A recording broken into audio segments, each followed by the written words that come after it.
আমাদের অনুশীলনী 13.1-এর 7 নম্বর একটা অঙ্ক আছে 4 যোগ ইংলিশে বলি 4 + 7 + 10 + 13 ধারাটির কোন পদ 301। অর্থাৎ ধারার কোন পদ যখন বলবে তখন আমরা সেটাকে বলে নেব n-তম কি পদ, n-তম। এটা সূত্র নিয়ম অনুযায়ী n-তম পদ।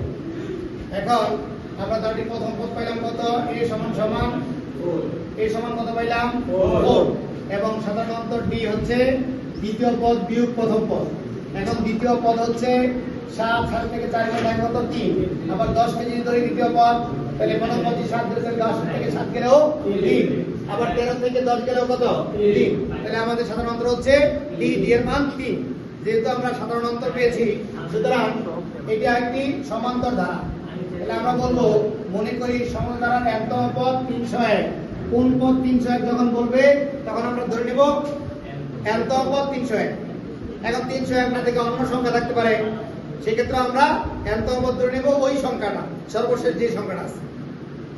এখন আমরা লিখলাম, আমরা জানি সমান্তর ধারার n-তম পদ a + n-1 * d সূত্র, a + n-1 * d, এটা হচ্ছে সূত্র। এখন দেখেন a + n-1 * d আর 301 সমান, তাহলে আমরা বলবো কি প্রশ্ন মতে a + n-1 * d = 301। এখন a এর মান তো আমি জানি 4, n-1 এই d এর মান হলো 3। এখন দেখেন এই 3 দিয়ে n-1 কে গুণ করেন তাহলে 3n - 3, 3 দিয়ে n কে গুণ করলে 3n প্লাস মাইনাসে মাইনাস 3 একে 3। এখন 4 থেকে 3 কে থাকে কত 1, তাহলে 3n + 1 = 301। এখন আমরা এই পাশ থেকে যখন 3 ওই পাশে নিয়ে যাব, বাম পাশ থেকে আমি ডান পাশে প্লাসেরটা নিতে গেলে মাইনাস হবে, মাইনাস দিলে প্লাস হবে।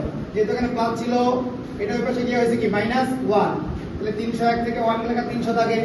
এখানে আছে 3n, 3n থেকে যদি আমি n বের করতে চাই, যেহেতু আমাকে কোন পদ বলছে তাহলে n-তম পদ বের করতে হবে। n-তম পদ বের করতে হলে আমাকে এখানে শুধু n রাখতে হবে বাম পাশে। তাহলে 3 গুণ আছে, এখানে গুণ থাকলে ওই পাশে কি হয় ভাগ, তাহলে 300 কে 3 দিয়ে ভাগ হবে।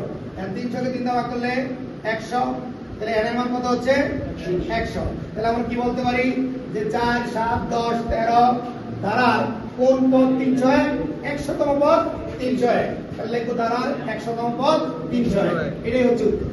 অর্থাৎ 4, 7, 11, 13, 10, 13 এরকম করে নিলে 301 নম্বর পদ হবে কখন, যখন আপনি 100তম পদে যাবেন। তাহলে উত্তর হচ্ছে কত 100, 100তম।